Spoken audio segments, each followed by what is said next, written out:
All right, let's get going here. We're going to get set up for a great mastermind meeting. Let me pop this off. Mark George, welcome to Mastermind with Neil. Our group has been going for, I don't know, maybe a year or two right now. We've had a lot of great interviews from a lot of great agents, and I've been really looking forward to this one with you. So thank you for taking the time to join us today.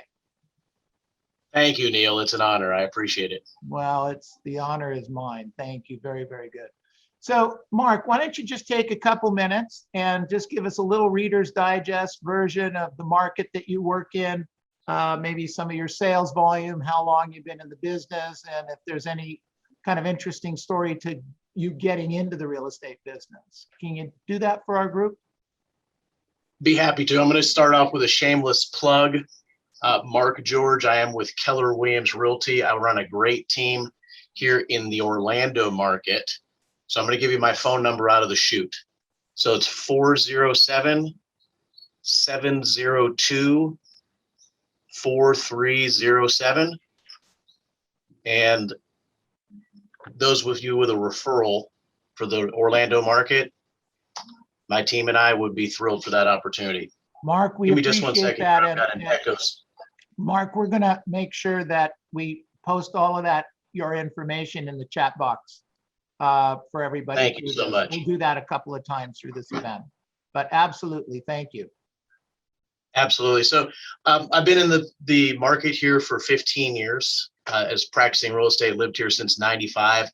I don't think I ever shared this with you, Neil, but my dad was a Mike Ferry agent back in the 90s. And what was his first Bob name? George. Bob George out of the, give me just 1 second, guys. I've got an echo here. 1 second, okay? Your volume's still there.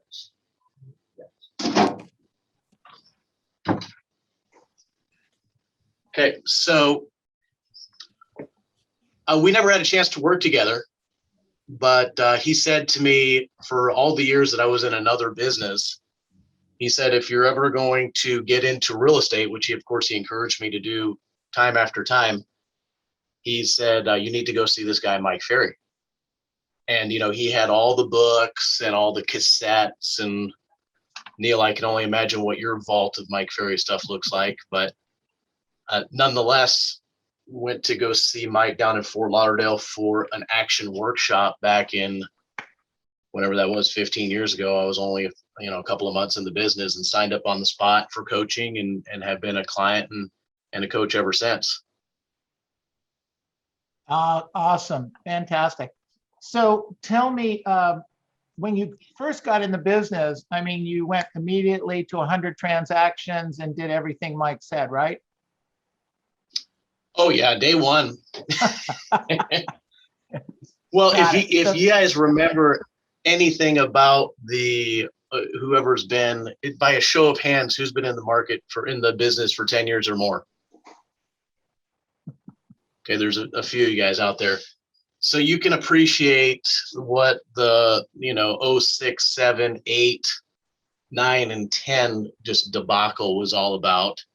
And so I thought it would be a great idea and start in the business at the absolute worst market in history. And you can imagine the turmoil that was involved in that. I think, Neil, my first year I did 12 deals. So not horrible, but the new salespeople on my team here are doing somewhere between 30 and 40 their first year. So by no stretch of the imagination was I a superstar out of the gate. Right. Several years of that, but it probably took, I'd say, a good 5 years to really get my legs beneath me and start doing some real business. Sorry, what was the last part? It probably took a good 5 years to really start to understand the business and start to do what I would consider to be real production, north of, 50, 60 transactions a year. And what year was that? Remind me again. I'd say the lights for me turned on probably in 2011, 12, Okay. right about when the market started to turn around. So I'd give that credit as much to the market turning back on as much as me finally knowing what I'm doing somewhat, you know? Got it. Okay, cool. So the business, when you started it, past client and steer, expireds, for sale by owners, where'd you start? Yeah, all the above. My first transaction, I'll never forget, was a referral, and it was a short sale. And not only did I not know anything about real estate, but I certainly didn't know anything about short sales. And for some reason or another, this guy gave me a chance. And 9 months later, that short sale closed. I think it's actually still pending, Neil. I understand. But, I but understand. with that, but I cut my teeth on for sale by owners and expireds. And admittedly, I don't call for sale by owners as much as I should today, but I still call the expireds every day. I built my whole career off of those two sources alone. Got it. Perfect. Excellent. So, so when you started ramping up and business started to come at that particular time, were you an individual agent? Did you start to develop a team? Where were you at that time? No, I ran single agent for the majority of my career. I wouldn't say I've always had an admin. So I guess from that degree, I've had a team. In fact, I had an admin before I had deals. I guess I'm a natural delegator. So I actually had a virtual assistant pretty much day one. And she was doing all sorts of things for me because I certainly didn't have any real estate business going on. So she was, booking restaurant reservations and, getting contractors to show up for some of my investment stuff. I kind of just was trying to keep her busy so she wouldn't quit. And, because my real estate practice was just getting off the ground.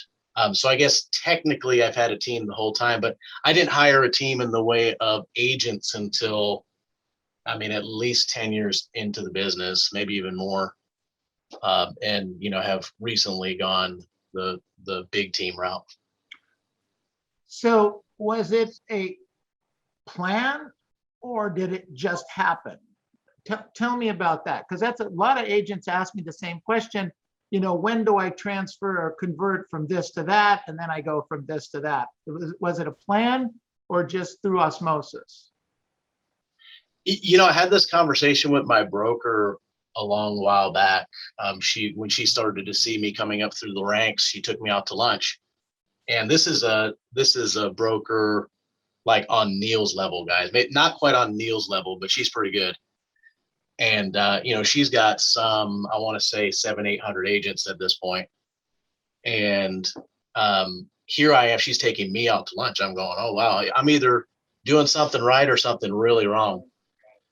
And so she sits me down and she says, there's going to be a time where you're not going to want to do the work at the intensity that you're doing today. And you should really start to think about, how you can leverage your talents through other people but still be in this business and do what you want to do. And at the time I'm going, no way.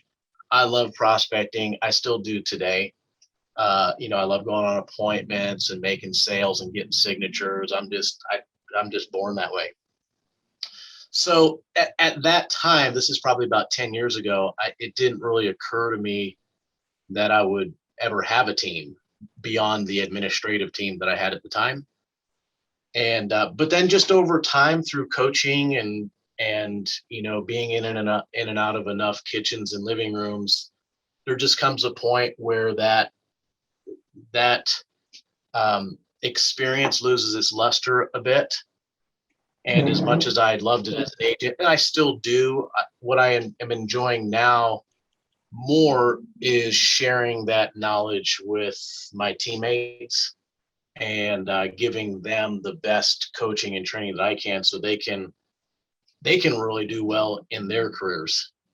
And that's the thrill that I still do someday, to some degree, get through listing and selling. I get as much or more so out of coaching and training at this point. Cool. Very, very good. So tell me Yeah. about your organization right now. How many agents? How many deals? So we're a new team. This project we kicked off, the concept kicked off. It'll be, well, it's actually a year this month. It was August of 2020 is when the concept came together. We hired our first salesperson in October. So we'll do 165 transactions this year as the team. We have 8 salespeople, but about half the room are brand new. So we've got about only 4 or 5 that are fully active right now. So I'm happy with the results. I know we're going to crush that goal.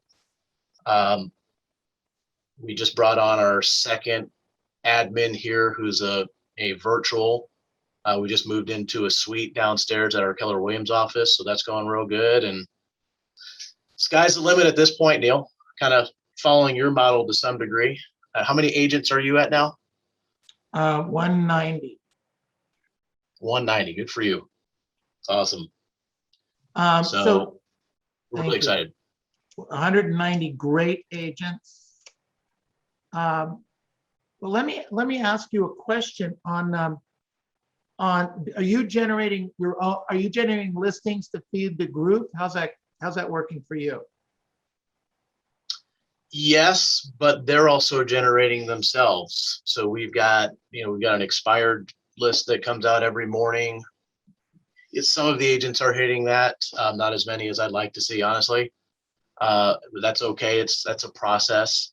But we do some online lead gen, and between database and the leads that show up as buyers that turns out to have a home to sell is where a good chunk of our listings have been coming from recently. Frankly, I've been an 80-20 listing heavy agent my whole career. And, admittedly, we're probably a 70-30 buyer business right now. So I'd say talk to me about this time next year and we'll have that on the other side of 50-50. Got it. Then when you do you role play every day, you and the group? We do. We've got a team meeting, probably one of the staples of our team, and one that I think makes it different from some others is that we do have an in-person team meeting every day at 11 o'clock. All the agents do work from here. They can work from here or from home, but they choose to come into the office. And so at 11 o'clock, after prospecting and a short run of admin, we'll do about a 30-minute, sometimes an hour, just depending on what comes up in the team meeting. And we're gonna role play things.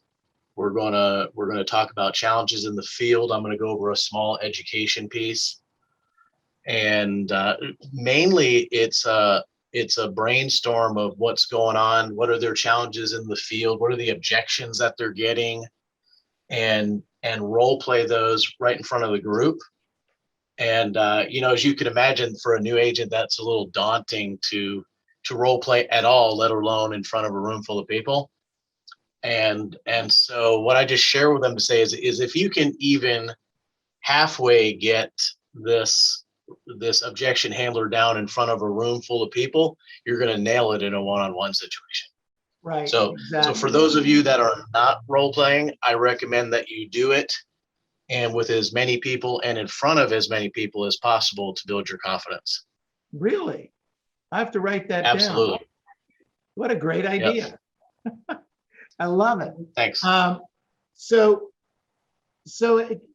give me an example of what you would have a new agent do.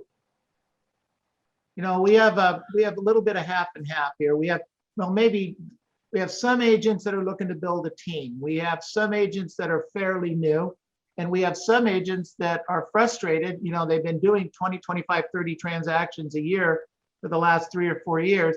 Give me some ideas on that we can share with them on things that you would share with some of your people. Well, I think out of the shoot, a new agent needs to develop a schedule. That'd be number one. And in fact, we've got a checklist for our new hires that they have to go through. It's called Masters in Training. You can appreciate that, C21 Masters. I like And that. absolutely. And so with that, one of the first things they need to do is just to in their own mind, just here's the things that you need to do. Now, when are you going to do them? I'm going to give them some suggestions, but ultimately it's going to be up to them to fill that schedule out and hand it in to me. A big part of the training as well is to write out all the scripts that we use, to send me recordings of all the scripts that we use, and set up role plays with all the scripts that we use with the other team members. And that's happening intensely for a couple of weeks before they even get onto our lead gen system.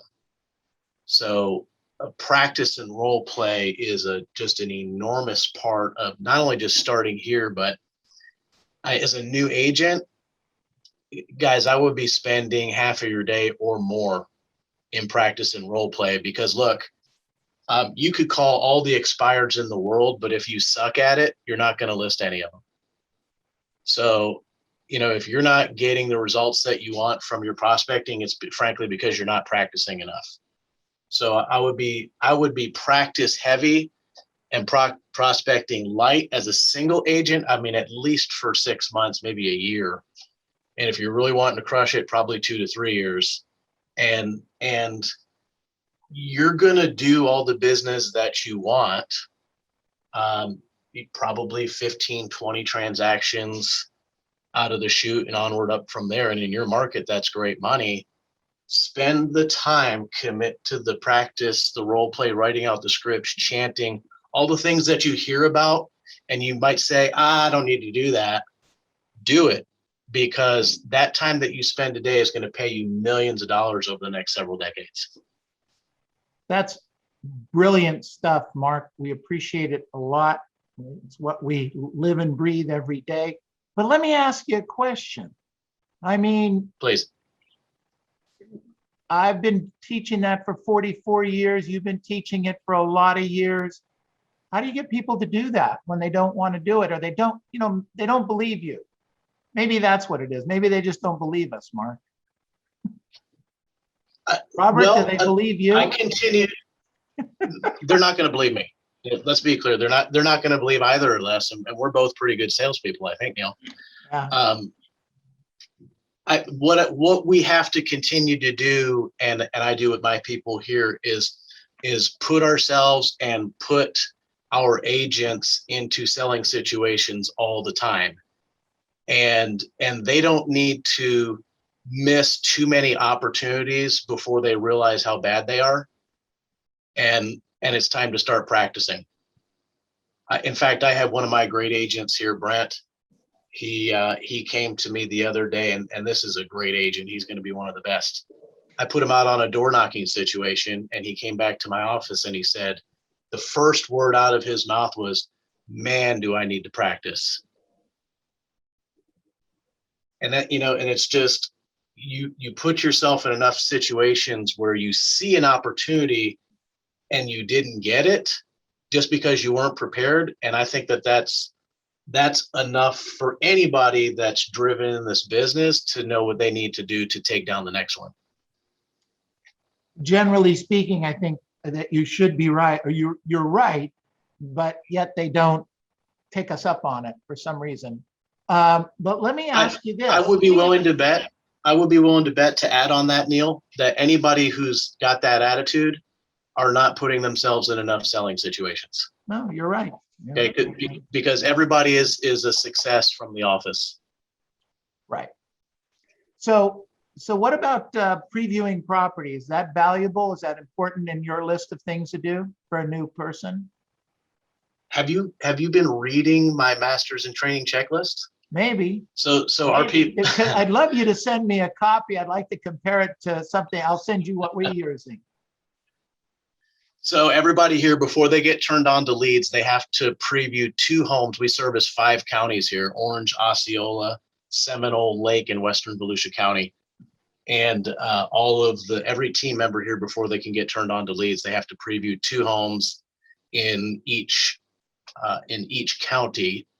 And that serves 2 functions. It's number one, to learn how to, set up showings and get out and open property and all that. But more importantly is to just start to understand different markets, different price points, architecture, understand the different components of a home, and just to be more comfortable with being out in the field.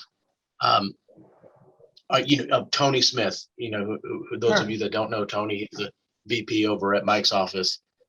And he said to me something I'll never forget, and that is that nothing good happens in the office after lunch. So Great thought. we need to be doing one of 2 things. We either need to be on an appointment or previewing property in the afternoon, especially as a new agent.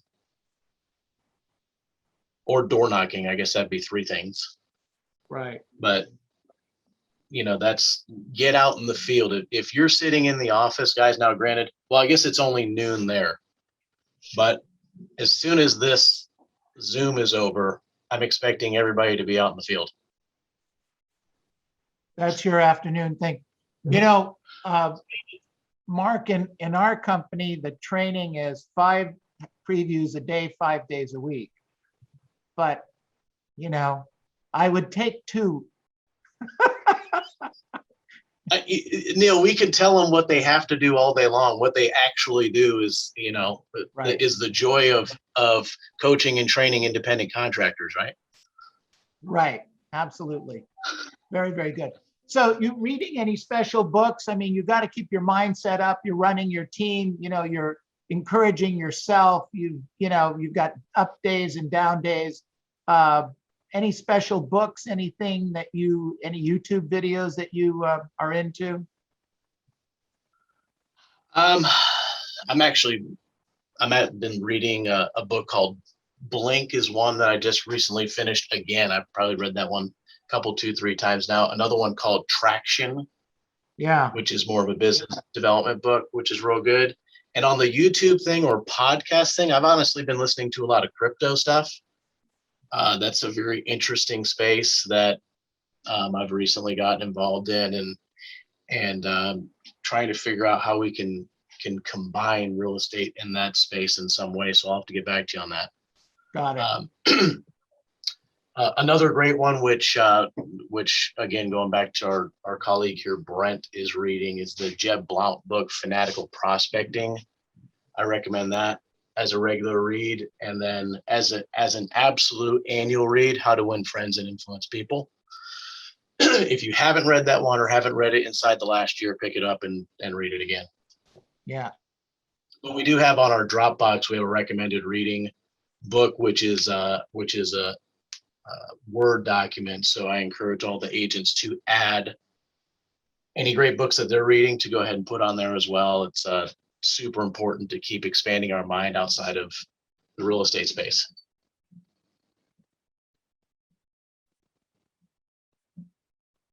I think we lost Neil. Well, So I'm going to take over the call, guys. Robert, go ahead. all right, there we go. Neil, you there? Yes, no? Okay, we lost him. Got it. So Neil had asked me, guys, and while we're waiting for him, there he is. Go ahead. Finish your thought, Mark. I was going to say, while we were waiting for you, I would run through the objection but we can save that till the end. So go ahead. So the thought had occurred to me as I'm listening to this. I feel like I'm talking to myself. I ask you a question and you're answering how I would answer the question, and vice versa, back and forth. So it's kind of the way we run our business and how we've done it. I guess what I'm asking you is, right now we've done, I don't know, 70, 75 of these interviews of great agents and great team leaders, great brokers from across the country. And there's a model here. There's an absolute model of how to do business at a large level, and yet we have agents that aren't doing anywhere near that kind of production arguing with us all the time. You ever run into that? Never. Oh, Everybody here does exactly what I say all the time. so how do you deal with that in a nutshell? I mean, any particular, hey, take a look at this or pay attention to that, or, if we could get some of these agents to do an extra deal a month, one deal at whatever level they're at, in our marketplace, shoot, that's almost $200,000 in the next 12 months. I mean, that's not little money. That's big money for most people. That's big money here. Our average sale price over here is about $8.73 Yeah. as compared to you guys down there in SoCal. So I think we have to sell an entire neighborhood to make up for one of your commission checks over there. But So but I'm besides curious, the Mark, point- when do you plan on moving? Are you guys hiring? We can talk about that right after the call. Right. Thanks, Neil.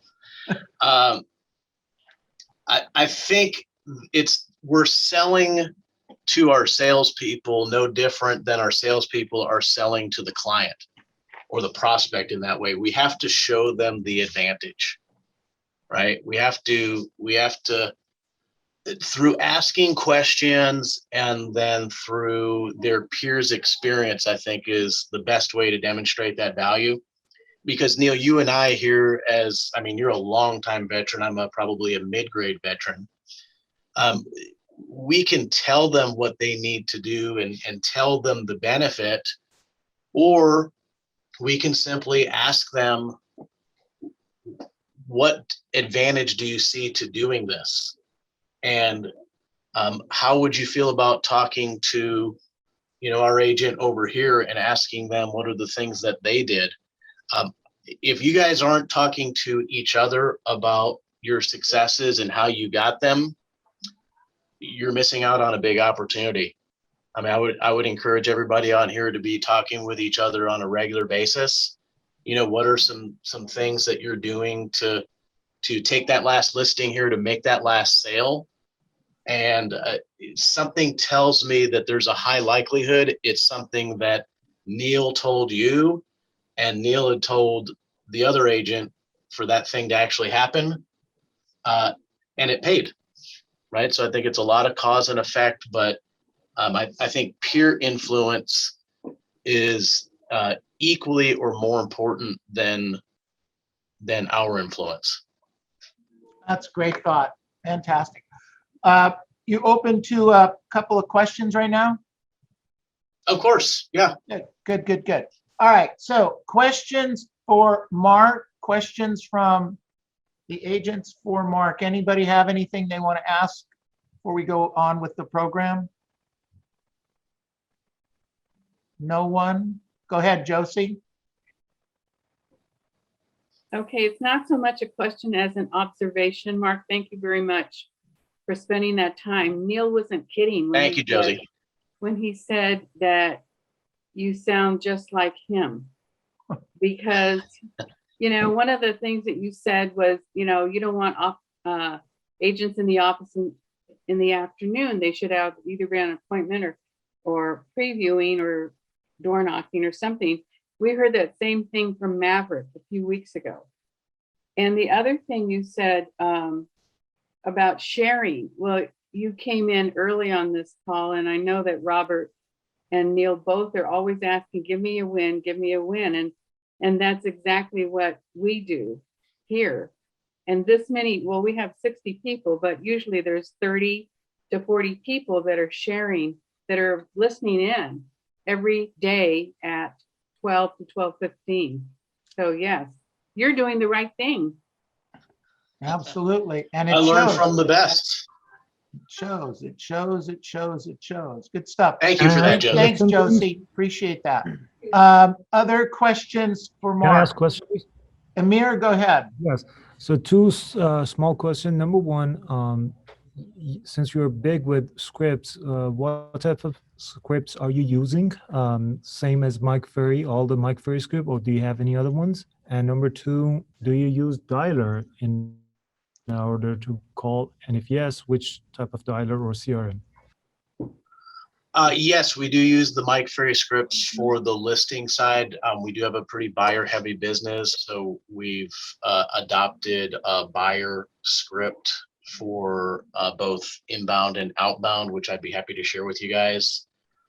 We do use a dialer system that's just within our CRM. Probably no different than anyone that you guys have. I don't recommend one over the other because frankly, at this point, they all show scam likely, so it really doesn't matter. You know, I would share with you this, guys. You will get in today's market, and I truly believe this, you'll get as good or better results hand dialing as you would from a dialer. You're going to get more people that pick up. You're going to get less people that hang up.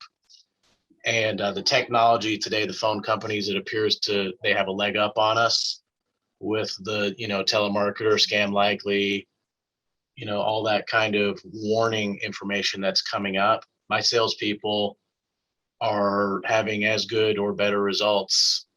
They'll try it from the dialer, but then they'll call from their cell phone and the person will pick right up. So hope that answers your question. Thanks. That's a great thought, Mark. Thanks. Hey, Mark, this is Michael. Go Hello? ahead, Hey, Michael. Yes, hi. I got a question. Since you said that you guys working stronger with some buyers there and you have scripts, how did you handle? I know you don't work for Redfin, but Redfin, companies or Zillow, they are offering stuff to the buyers or they're making sign online to go to their open houses. How you compete with them, or what kind of scripts you use for people that are competing with that? That's a great question, Michael. In fact, what I'm working on with my salespeople now, because I'm an expired guy, I am treating the buyer business today just like an expired listing. And my attitude is this, is that if someone is working with an agent right now, a buyer, there is a high likelihood, like better than 50% chance that they're going to be unsuccessful with that agent. So when I hear they have an agent, I get really excited because it tells me that they're the furthest down the funnel. They've been qualified, they're out looking at homes and they're ready to buy. They might have even put a contract in. So when I hear, so write this down, guys, we're going to go over a short objection handler to I've got an agent already. All right, so number one, I'm going to repeat and approve first off to say, okay, you've got an agent. I can appreciate that. Let me ask you, number one, how long have you been working with your current agent? How long have you been working with them? 3 months. 3 months. Wow. Okay. Number two, how did you happen to find the agent that you were working with? I found them online. Oh, interesting. Okay. Well, then, Robert, at what point are you going to be open to a second opinion to help you? I guess now. Great. Well, sounds like we need to meet then. I'm available right now or at 2 o'clock. What's going to be better for you? Let's do right now. Great. Okay, so I'm looking at buyers in today's market. There's probably the best opportunity, less a personal referral or past client, is the buyer that has an agent already, right? Because they've already gone through the grooming process and they're ready to buy a house. And I don't know I know Southern California agents are the absolute best in the country. So, but here, the rest of the world, right? We have, shall we say, a very low average of quality. And as a result of that, most of the people that are working with an agent in the beginning are going to close with a different agent, right? So I'm going to look at that, let's say, active listing as one that's going to be expiring soon, and I want to be all over it. That's a great thought, Mark. Thank you. You bet. It's a very interesting consideration that the agent they start with is not going to be the buyer agent they start with, isn't going to be the buyer agent they buy with. Yeah, and I don't have any metric on that, but I'm gonna say it's better than 50% of the time. Yeah, just logically, that's probably right on. Good. Yeah. Okay, excellent. Appreciate that. Any more objection handlers like that? We'll just stay here. Well, then let me get you the listing one, because I know ultimately we all want to take more listings. So what's the number one objection that we get at the listing presentation? I have a friend in the business. I want to use the local agent. Commission. Commission. Oh, commission. Okay. Okay, could be commission. Let's do that one. I was All right. gonna say we want to think about it, but that's okay. So let's go with commission. So Rob, or I guess Neil, you're asking me about the commission. Is that correct? Yeah, I heard from a couple other people, you're charging me this, and I heard I could probably pay a little bit less. Well, you probably could. And let me ask you this, if you were the buyer agent and you were out looking at two homes with your client that they both liked equally, and Neil, one of those listings was paying a normal commission and one was paying a discounted commission, which one would you want to show to your client? Well, the one where I could make a little bit more money, probably. Okay, and don't you think that most agents would feel that way? Well, yeah, I guess. Okay, and so now do you want to exclude some of the agents in our marketplace from looking at your property? No, I don't want to do that. Mark, let me throw this at you, though. Some of the agents would probably throw at you that, well, I want to do the best for my client, so I'm going to take them to the right property for them. And you know, Neil, in a perfect world, you're 100% correct. Do we live in a perfect world? No, we don't. We don't. For the most part, who are people looking out for by far and away? Themselves. They're looking out for themselves, right? So isn't the agent going to go to the property where they think they're going to get paid the most? Yeah, I guess you're right. And that's the sad truth, Neil, but it's the world that we live in, isn't it? Yeah. Yeah, it's good And you stuff. do want to get this home. Thank you. It's good stuff.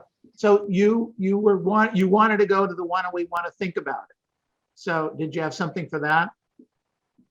Sure. So I'm going to start with specifically, Neil, what do you need to think about? Well, I'm a little bit concerned about your plan of action here and the length of the contract. Okay. Well, let's start at the top, Neil, because at this point, most sellers have listed their home with me. And if they haven't, it's only for one of a few reasons. So can I go over those with you now? Sure. Okay. Let's start at the top. Number one, Neil, do you believe that I can sell your home? Yeah, I do. Great. I appreciate your confidence. Now, secondly, are we in agreement on the price of the home? Yeah, I'd like to get a little bit more, but yeah, I think more or less. Okay. Would you be willing to list with me for the 525 that you see here? Like I said, I'd like to get a couple dollars more.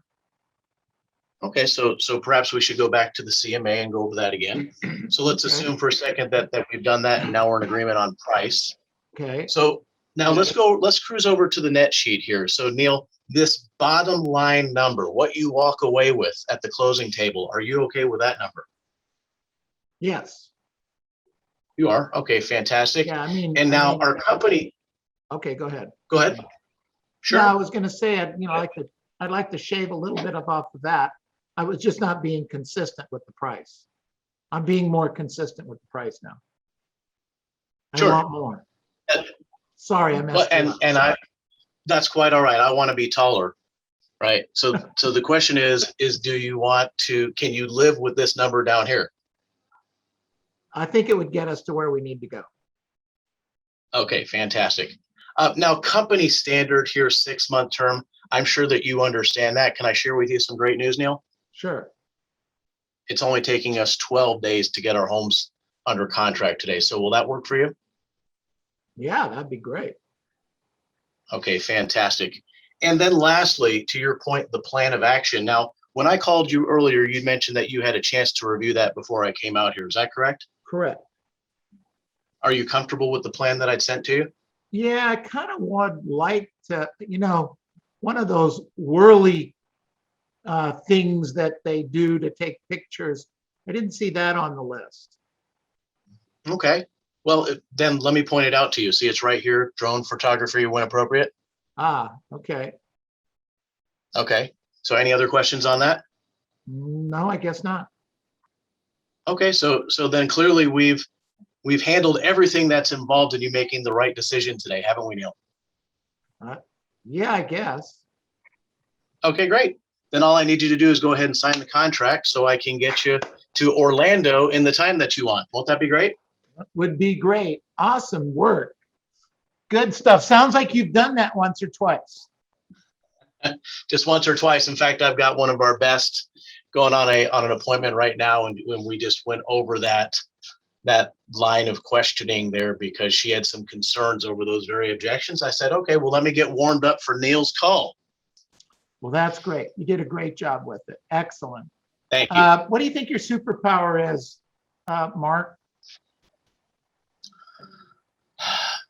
I think and this is not a plug by any means, guys. It's being coachable. That's all there is to it. Whoever you follow or listen to is okay. Just if you're committed to that line of information, then be coachable to it. Because I think ultimately, if you continue to stay in a learning mindset, then you're always going to be getting better, and sky's the limit for where you can go. That's great. Great thought. Excellent. All right, everyone, unmute yourselves. Unmute yourselves. Let's give Mark George a big hand. Awesome job. Thank you. Thank you, Thanks, Mark. guys. Thank you.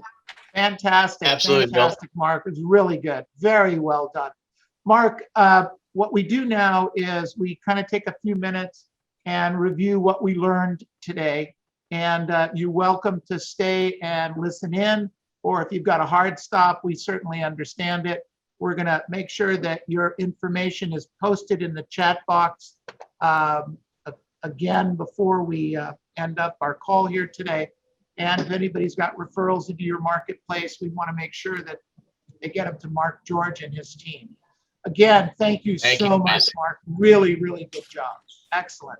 Thank you, guys. You Thank bet. you. You bet. I look forward to Thank you. seeing you again. All right. All right. Good work. You guys. All right. So excellent work. Good objection handlers. So what did we learn? What did we learn from Mark today? Who wants to lead off? Miguel here. Listen, he said something, and Neil, you brought it up too, is the preview and property part, but really stuck out for me was putting yourself in as many selling situations as possible. And when you go list a property, the property is what it is. Now is how do you get your price? How do you get your commission? How do you sell them on your services, your professionalism? I think that's where all the excitement is. Because again, the property is what it is, right?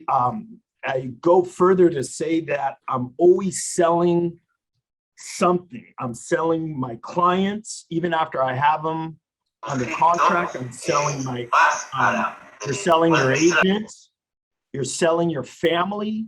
I mean, you're always in a selling situation. So why not practice to be at the highest level when you're in that situation? Well, I mean, clearly, absolutely, from that perspective. And, Miguel, you're one of those guys that does a lot of business and is always practicing. I mean, you've been on role play probably every morning for, 6 months without almost fail. Certainly 4 days a week. Sure. Mm-hmm. You're selling what, 50, 60 transactions a year? That's what I'll be. Yeah. Mm-hmm. Yeah. Yeah. So, I mean, at some level, I mean, I think coaching someone at your level is easier because you get it, or you hear it, or you believe it, and you'll do something with it. And it's the agents at not quite that level, that want to be at that level, that tend not to believe us. I will tell you, it's probably the single most frustration point that we have, Robert and myself and Patty and the rest of the coaching team and support staff, in helping you get to the you, not you, Miguel, but the you to the next level. So I'm and gonna listen, stop Gil. lamenting on that. Yeah, I'm just saying, I mean, I still need to practice. I still need to, Of course you know, do. I need to sell this thing up here all the Hey, time. guys and gals, 44 years, and I still spend probably 30, 35 minutes a day practicing my scripts and dialogues. And I do not ever start a prospecting call or a presentation without have run through it once or twice. When I've done that in the past, I blow it every time. It's not worth it. It's just not worth it. Okay, sorry, I'll get off my soapbox. What else did we learn today? What else? I wrote down, this is a really great point to me, is all the things you hear about, but say, I don't need to do that, do it. Because we hear that for any of us that have been around Mike or Neil or probably anyone, even if you don't follow them, you follow Tony Robbins or whoever else you follow, you hear, oh, you got to practice, you got to preview, you got to work on your mindset, you have to know your market stats. And sometimes, and we're all guilty of it, present company included, we hear things, yeah, but I don't need to do that. It's just simple. I don't need to do that. Just do it. Great It's- thought. just gotta keep, do it. keep being reminded of that. Okay, what else did we learn today?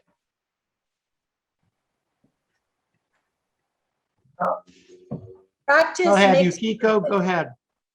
Oh, I think she was just unmuted. Go ahead, Tess. Tess, go ahead. yeah, I think for him, it is practice makes perfect and be coachable. Blind faith is what it is. Totally. Totally. He doesn't look stressed out, doesn't look crazy. None of the people we interview look stressed out or crazy. You know, you watch Melinda role play and practice here and make calls. Where I don't know if she's still on the line. She doesn't look stressed out. I mean, she's what, just short of 90 transactions closed so far this year. At her and her team. She saves all the stress for when Neil and I are on the phone with her. All right, good stuff. Okay, what else did we learn? What else? You know, the other thing I put down here, Neil, is you don't need to come up with magic words. You just need to make sense. Ooh, So That's a really great thought, Robert. ooh. Robert, so write that down. okay. Okay. Say it again, Robert. You don't need to come up with magic words. You just need to make sense.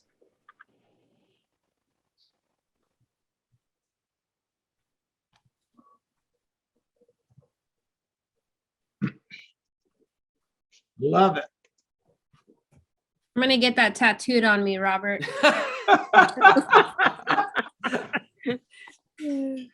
Every single man should write that down too. That's so true. I love it. I love it. Robert, say it again. Put it in the box for me, please. All right. It's so funny that he says that, you know, even if you guys tell us what to do, we're still gonna fight it. I find myself sometimes in that situation where it took me almost 2 years to jump on a script practice like committee like you guys offer. I would always fight it, and I'm like, I don't need it. And here I am thinking, wow, if I would have just started 2 years ago, I would have probably been able to not even have to look at the screen when you guys do the objections or pull up the scripts. I would have already have it mastered. No, that's for sure. That is for sure. And you carry it with you for the rest of your life. You know, I learned the scripts when I started coaching for Mike at a whole different level back in 1995. I knew them before, but when I professionally was coaching for him, I did that for 4 or 5 years. I don't even remember the day it changed, but I'm telling you, my scripts changed. And it comes across completely different today. And it's because I mastered the basic scripts. And I don't have them completely memorized, but let me tell you something. It's strange. Every day when stuff comes out, they go, whoa, where did that come from? Whoa, where did that come from? Happens all the time. So Rebecca, keep at it. You've been doing a terrific job. You've been very consistent. So good work. Thank you. Yeah. I've invited a couple of my realtor friends to join, and I have one of them that just fights it. And she's like, no, it's not for me. It's not for me. And I see me in her. We hear this. We hear this all the time. When I was at the Mike Ferry Superstar Retreat, I personally invited 250 agents that I talked to one-on-one to join, and then came back, put all those into a system, and sent every one of them an invitation 3 times since the event. I don't think we have 10 people that have been here once from those 250 people. That, ladies and gentlemen, is your competition that you're light years ahead of. You guys get that? Rebecca, that's your story, or was your story. You've changed your story. Neil, at the retreat, I don't know if I shared this with you, but at the retreat, one of the questions that agents ask, hey, how are you doing business? What are you doing different this year? And I simply shared that I'm doing this role play in the mornings with Neil's office at Century 21 Masters.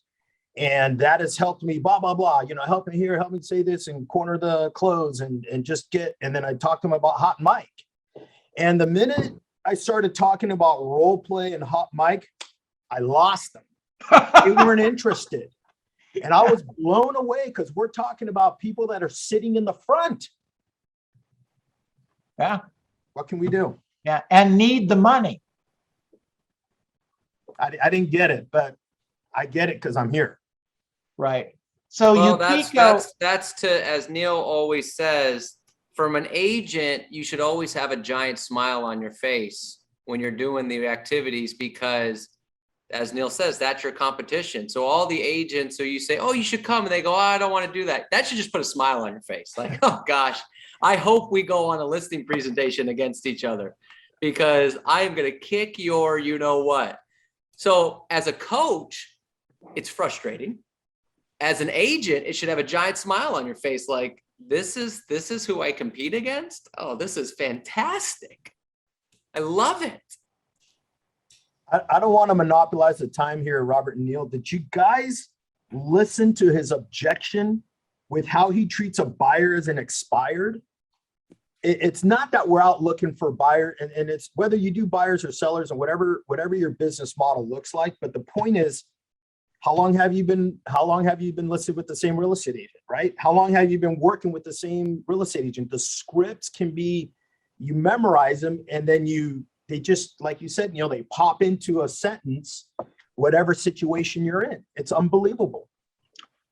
yeah, absolutely. We have a team, Jackie and Gracie, it's a mother-daughter team that they're closed and pending, they're Centurion. And which is, I don't think they've been Centurion since they've been with the company, have they? So they've been growing. So Centurion, for those that don't know, is gross commission income, 288,000. So it's good money. It's good money. And the year is not over. But one of their claims to fame, and they can only be past client sphere that they'll work with, for FHA VA deals. Everyone that I talk to, every great agent I talk to, generally stays away from FHA and VA deals, which is what I basically teach. These two gals have taken it to a completely another level. We actually have a video on their talk. And all they did was just take the service to the buyer and to the selling agent to a whole nother level. And they've gotten 7 of those deals, FHA, VA, closed. And every single one of them had multiple offer situations. And they were able to put the deal together and close them FHA, VA with no secrets, no shenanigans, no underhanded stuff, all straight deals. Doesn't work in every case, but when it does work, it happens. And that's the stuff you learn, from this stuff. So I love this, Robert. You don't need to come up with magic words. You just need to make sense. I love that. It's gonna be my morning talk now. Huge. Okay, what else we got? Anyone else have anything else they want to share from what they learned today? All right, so what we're gonna do is, Robert, who's role playing right now? Well, we got Josie doing open mic at 1. We got Melinda at 1:30, Eric at 2. We need open mic at 2:30 and 3. And then at 3:30, we're gonna watch a recording of Kristen Hamilton's live listing presentation role play and get some good wins from that. All right. Again, really good stuff. We'll pull the scripts off of that and we'll get them into the system. Robert and Jesse will take care of that. And that will be posted probably by what? Monday, Robert? More or less? All right, everybody. Yep. Good work. Fantastic. Let's rock and roll.